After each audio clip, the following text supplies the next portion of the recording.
Welcome back to Microwaveables on a Friday. I'm Frank Smith. Good morning, guys. I'm Austin J. Mills. We got a great show here for you today. We got a lot of topics. You would think, you know what? You guys are running out of topics. It's the off season. That could not be farther from true. The NBA is 365, and it's incredible. We've come so far with basketball. Like, we were talking about the topics just a second ago. Can you believe where we are? I can. Listen, basketball doesn't stop. I literally have a shirt. Basketball never stops. So speaking of that, let's jump right into it. First microwaveable of the day. What do we got? We got double teams. And for this is everyone's favorite topic right now, by the way. I got some honey because it's sticky. It's a sticky topic. The double teams are sticky. And if you saw the video, that was a good double team. They closed him in on that. He had to pass the ball. We're talking about Devin Booker, of course. I mean, I'm sure you guys have seen it. Everyone has been talking about it. I don't know why this is so hot. This is so popular right now. Maybe because everyone has their own opinion and has their own experience. What have you experienced? Well, I've never had anyone tell me you cannot double in a game of pickup. I've played organized basketball, pickup basketball, all kinds of basketball, but never has anyone said you cannot play this kind of defense. I'm of the opinion that you can play whatever kind of D you want. Defense is already at a huge disadvantage in basketball with all the rule changes. Don't tell people how you play it. I've been on both sides of this, so I understand. I can see both sides. I've been on the side where I've been double teamed. Not trying to brag, I can ball a little bit.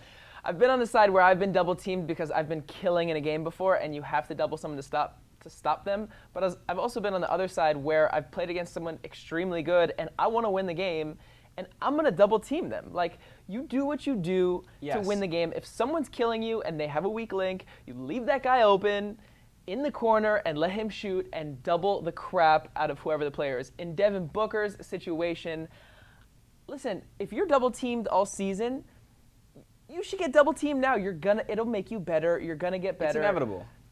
Most of these pickup games don't have 10 NBA guys in them anyway. So the way to get better in these games would be to get double teamed in the games. Here's where I am with this. First of all, Devin Booker doesn't get to choose. And second of all, wow, this says so much about basketball. We are infatuated with a double team story when the NFL is about to start. And we are talking about Devin Booker getting double teamed in a pickup game in late August. It's incredible to me. We just cannot stop talking about this stuff. Moving on to microwaveable number 2. What do we got, Frank? Could it be hotter? Could it be hotter than the double teams? It can. Look at this. This is our best microwaveable yet. We have a full pepperoni microwaveable or oven-baked pizza. Bringing the heat. Quite literally. So Jimmy Butler was pitched by the Heat. He was sold on the fact that he would sign there. Obviously they don't have so many guys. They had to get rid of Josh Richardson just to get him there, who's, a great player. Good player. He's a good player. Anyway, this is hot. And the reason we have a pizza is because I have burned my mouth on microwavable pizza or oven pizza so many times I can't even count them. The roof of my mouth is like falling off. It's bad. Facts. But anyway, this is hot because it's the Heat. So what are the Heat going to do? Are they going to get a second star for Jimmy Butler like they sold him on? I think they'll get someone. I think it was really smart for Jimmy to go to the Heat, probably the best team he could have gone to all offseason. He gets to shine in Miami. I think they have a chance. They're in the East. The West is way too good. It's way too stacked. And the East is open. I think Miami will definitely get someone. It's a great place to live. It's a good team to play for. You play for Pat Riley and all these. It's just a good place to play. I think they'll end up getting someone. I know they were targeting Bradley Beal and a couple other guys. Bradley and Jimmy Butler, along with Olynyk and Myers Leonard, would be dangerous in the East. I disagree. I don't think the Heat are dangerous this year.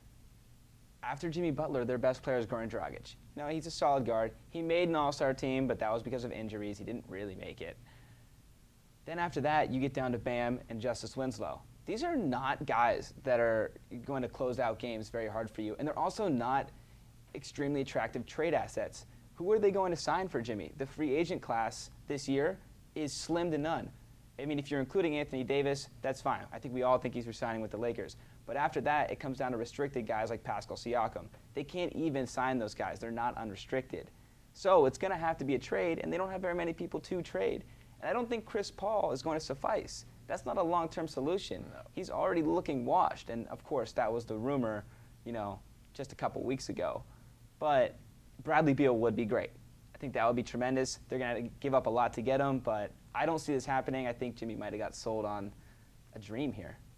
He got a lot of money to play there. Either way, regardless, I think he'll be happy. They'll probably be somewhere in the middle of the East. I wouldn't say the top because the top has got 3 good teams in the East right now, and the rest is wide open.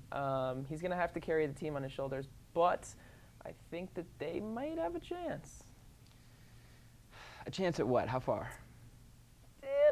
For now, in the short term, I would say maybe second round, and then build on that. If they get Bradley Beal, they'll be good, which I think there's a chance because the Wizards are not going to be good.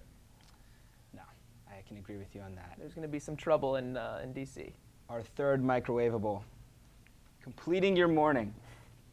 I'm talking about more pickup, by the way. Pickup is the hottest thing out right now. On a Friday, we got some plain bagels, not even opened. They're not opened, kind of like Ben Simmons' jump shot is not open, unless you're talking about pickup basketball, in which case, he's shooting from everywhere. All right, so we saw that video. Ben Simmons shooting all over the court in these pickup games. Is it real? No, this is not real. Ben Simmons is playing on a high school line. We even made a video about Ben Simmons used to shoot 3-pointers. Of course, the high school and college lines are closer. A lot of these shots he's taking are deep twos in high school, which is just like an elbow shot in the NBA. It's, something he really takes already. This is fake. I mean, everyone who thinks like, okay, Fake Ben Simmons' news. shot is here is wrong. There's only one shot he took in that entire video that's close to an NBA 3-pointer. It's the pull-up he takes right away. I hope Ben Simmons starts taking 3-point shots. I think he has to take them to make them, of course. Guys don't just become 3-point shooters or shooters in general overnight. It's been a year. Ben Simmons had 0 NBA 3-pointers last season. His whole career. His whole career. 0 donut. It doesn't just happen overnight. Guys, let's all chill. Those were high school threes. Until I see Ben Simmons consistently knocking down NBA threes, he should not be shooting threes and cannot shoot threes. What do you think when Ben sees this video, not this video, but the video of like himself going viral? Do you think he's like, yeah, I wetted those? Or is he like, man, like how bad is this that people are getting excited over me making a shot in a pickup game? It's more pressure on him, for sure. I don't think he likes all that pressure of people thinking that he's going to develop a jump shot. He hasn't made a 3 yet. How much? That's all in his head. It's No, what I'm saying mental. is like when he sees this video of people like being like, oh my God, like he's making shots, like he even made a step back. Do you think people are like, or Ben is like, wow, that's right, that's what I've been working on? Or do you think he's... He probably sees all the comments. It's embarrassing. It's like, dude, you're an NBA player, and people are getting excited over you making a couple shots. But here's the thing. Do what you do best. You don't need to shoot threes. There are certain guys in the league you don't need to shoot threes. You do everything else really well. Ben Simmons does everything else on the floor extremely well. You don't need to shoot threes. I disagree. I think he does because they haven't got out of the second round. Something needs to change. I mean, maybe Horford will be the answer. They got Tobias back. They got rid of Jimmy. They did change some things, but hey, you know what? Ben Simmons making a couple shots might help. I think they got worse. People think I'm Really? crazy for this. I think they got worse. J.J. Redick was extremely important for them because he spread the floor, which is what they needed. They got an older Al Horford, which he doesn't really sell for me. And Jimmy Butler was a closer. He made big shots at the end of games. They don't have anyone to do that now. They don't have anyone experienced to make game-winning shots. And I'm not going to Horford just because he has experience to make game-winning shots. Wow. That's a hot take. I might have to bring that pizza back out because we got a hot take. The Sixers being worse this year. All right, I do think it's interesting how tall they are. They're a big team. I don't think we've seen that in a long time. So are the Bucks. Bucks are. All right, big question for you here today on the Microwaveables on a Friday. It's a big day. It's not just Friday Microwaveables Day. It's Kobe's birthday. Should be a and national it's holiday. Mamba Day, and it's Kobe's like little mini holiday here. It's incredible that he has these back-to-back. But here's our Kobe question here for you. Which of Kobe's championships was most impressive? Of course, he has 5. What do you think? I don't know what year it was, but it has to be the one with Kwame, Chris Mims, Smush Parker, Lamar Odom, whatever. I'm not sure what year that was. His first one without Shaq? Yes. Yeah, I agree with you. That team, I mean, Pau Gasol was on the team. if you look at Pau Gasol's on the team, if you look at the rest of the team, look at teams now that are winning championships. Kevin Durant, Steph Curry, Klay Thompson, Draymond. I mean, these teams are fully stacked. Kobe had nobody. Pau Gasol, okay, sure. No, this was the Magic, right? Yeah, this is also the championship that he could have faced LeBron. We Which could would have have had been LeBron, Kobe. Which would have been interesting. That would have been, we would have even asked the question if this was the case and he beat LeBron in that finals, because it wouldn't be fun. But we want to hear your answers. Which of Kobe's do you like? You know, think deeply on this. You hit early Kobe, getting over the hump and getting your first one, also very impressive. Doing it the year after, or not the year after, but the next championship. You know, it's hard. He's getting up there in age. He was an older Kobe, a wiser Mamba. But moving on, we got a little game for you right now. We've never done a game with us First on the ever. Microwaveables. We're going to do the guess the 2K ratings and guess the heights. Austin will be guessing the 2K ratings, and I will be guessing the heights. I think yours is a little bit easier, but you know what? I'll let it fly. Mine is easier, and I am a self-proclaimed veteran at guessing the heights. All right, let's go. All right. What do you got for me? You want to go back-to-back, 1v1? Sure. Okay. Sure. 1v1. First player. Ben Simmons. Ooh, NBA 2K20 rating. Yes, updated.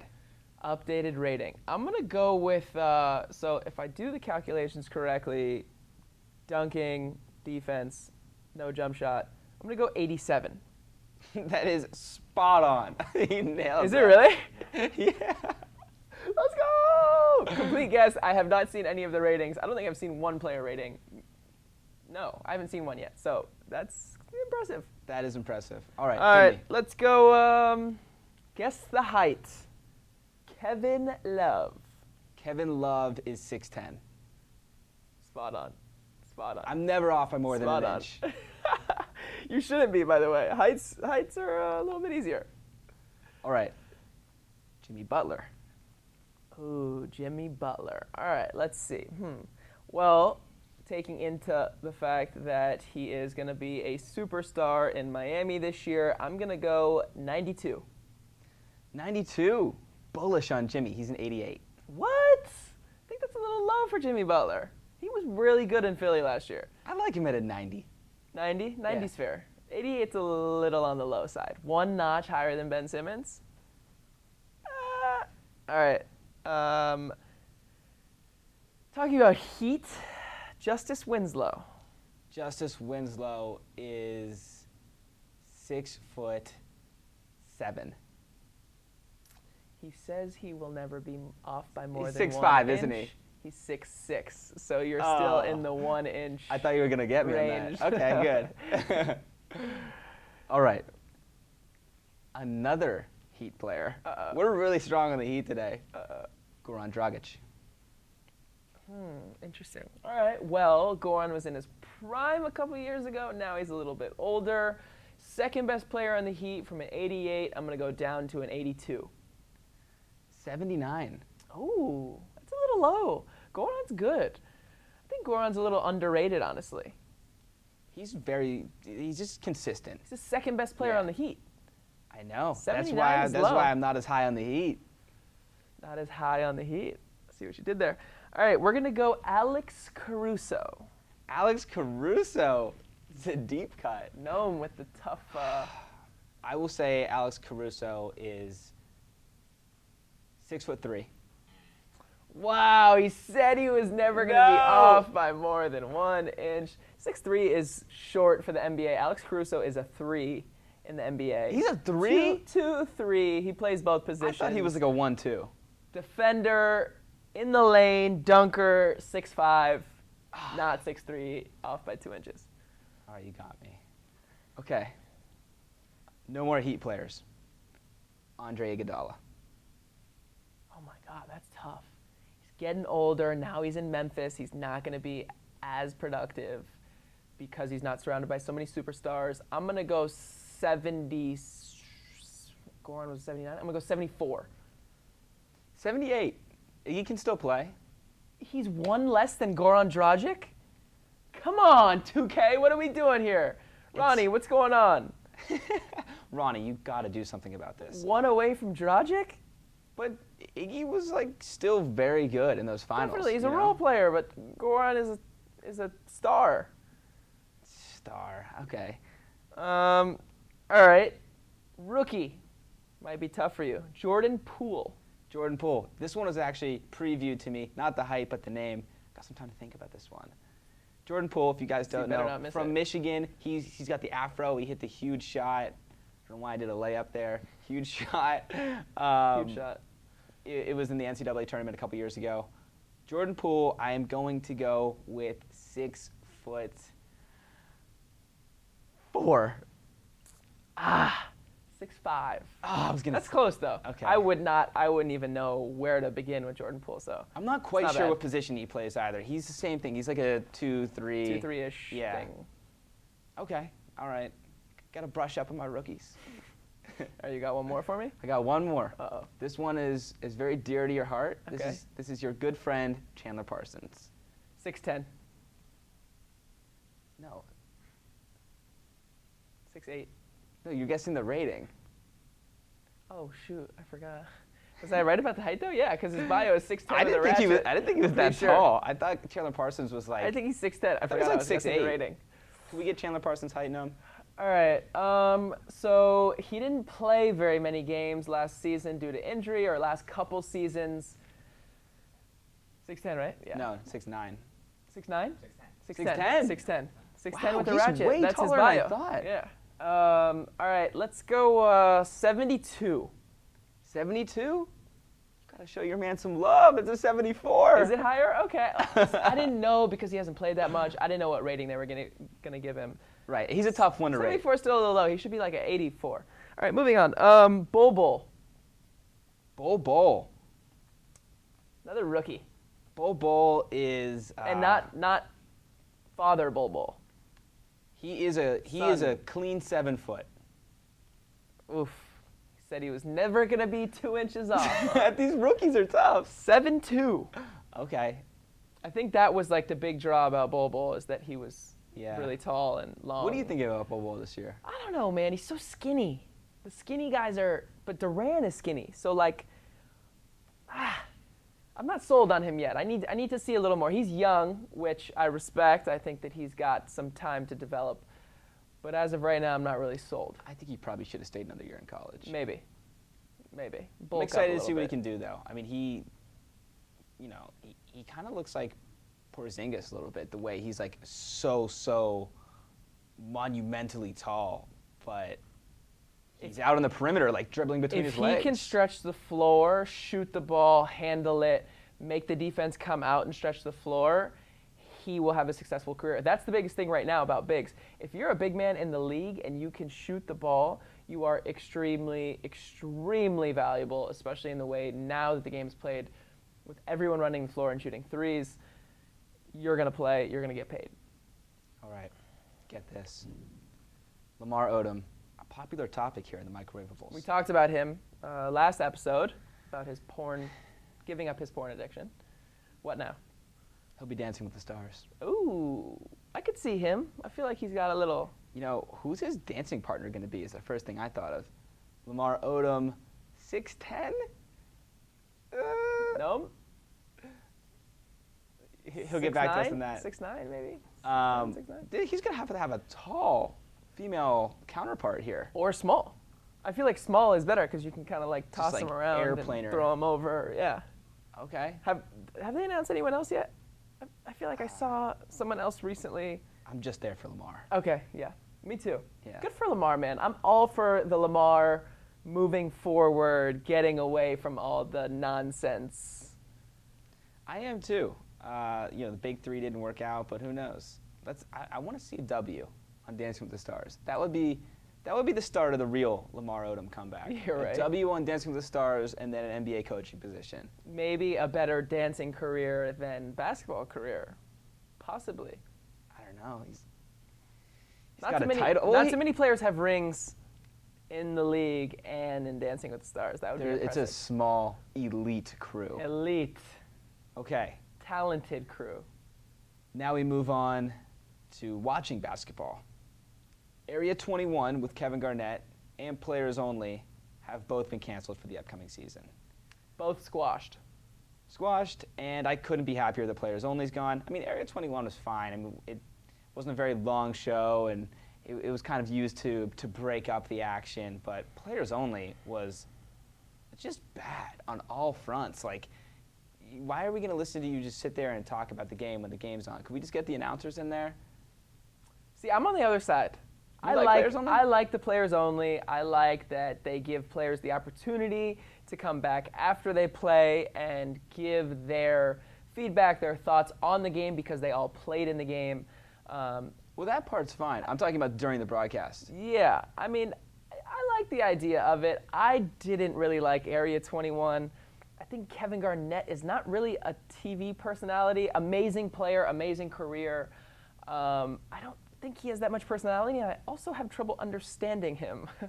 So it is hard sometimes. And KG, I know you're not going to be in the show anymore, but please, we want to see that hoodie taped to the back of your head still. Oh, is it taped? I think someone exposed him, and it was taped. Like, gravity couldn't hold that up.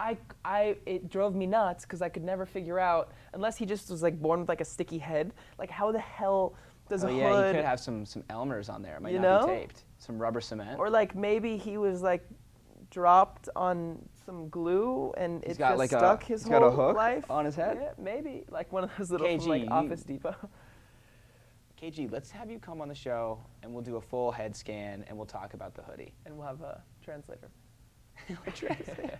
We'll do sign language. We'll do it all. Okay. Third, still talking about watching basketball here. Stephen A. Smith is in discussions to be on the broadcast for ESPN this year, like the panel. I really hope not. He's got a lane. We've talked about this. Stay in your lane. Stick to it. I don't want to hear your nonsense on an actual broadcast. I don't want to hear it. You've become popular for saying wacko things, and that's what you do best. Say the wacko things. Do that. Do not come to the broadcast. I don't want to have to listen to a game with you yapping all game. No. He's not going to be like color guy or anything like that. We're talking about like pregame, bring the game on. Yeah, I don't want to hear that. What about you? I like Stephen A., and he actually does possess a volume of knowledge on the NBA. I'd rather see Skip. I'm a Skip guy. Well, if it's ESPN, Skip won't be on there. But I do like some Skip as well. But Stephen A. knows what he's talking about. He really does, and he's exciting. He brings the energy, and he's funny. Like, I really get hearty laughs out of Stephen A. Do you think he knows what he's talking about, though? He does. No, there's some videos listen out there. to his radio show. Listen to his most recent podcast on Bill Simmons' show. He definitely knows what he's talking about with the NBA. For sure. There's some videos out there of things that he said last season that were so wrong, not even close to Blasphemous. Right. Huh? His verbiage. Yeah. I don't know. I think he's an entertainer for sure. I think his show is interesting. I think what he does is interesting. But actually being on a pre or post game broadcast, I just don't think that matches up with him. And I don't personally want to see it. Shaq and I'll stick to Shaq and Barkley and Kenny and. Oh, the TNT crew is unbeatable. It's unbeatable. It's unstoppable.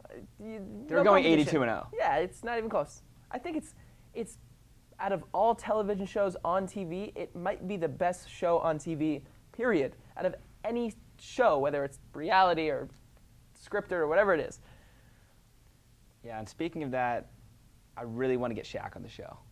That'd be sick. That is a goal for the show. We'd have to figure out how to Shaq fit him on the onto show. the set. Shaq loves reposting ClutchPoints graphics. Does he? Yeah, we've worked with him on his radio show before. Sick. Yeah, we have some Shaq connections here. I want to get the Diesel on the show. We might have to have him sit on the floor. The guy is so tall. Yeah. We He'd might probably have, be like even.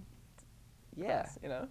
We'll have him like in a pretzel position, meditating. So speaking of shows, favorite TV show on TV right now? Could be Netflix, could be HBO. Any channel, any series. Give me one. Mine is definitely Succession, with Hard Knocks coming in at second. Both HBO. Both HBO. Which one is Succession? Succession is a show about, I think I mentioned it on episode 1 actually. It's the family and they don't know who's going to take over the business, like the father's getting older. It's like a rich people business, Game of Thrones. Interesting. And Hard Knocks, of course. I don't personally watch Hard Knocks, but I've heard very good things about Hard Knocks. My show right now that I'm kind of hooked on, and I'm more of a daytime, nighttime talk show type person, but comedians in cars getting coffee. Have you heard of this? Yeah, I've seen an episode. So it's basically a bunch of comedians coming on a show with Jerry Seinfeld.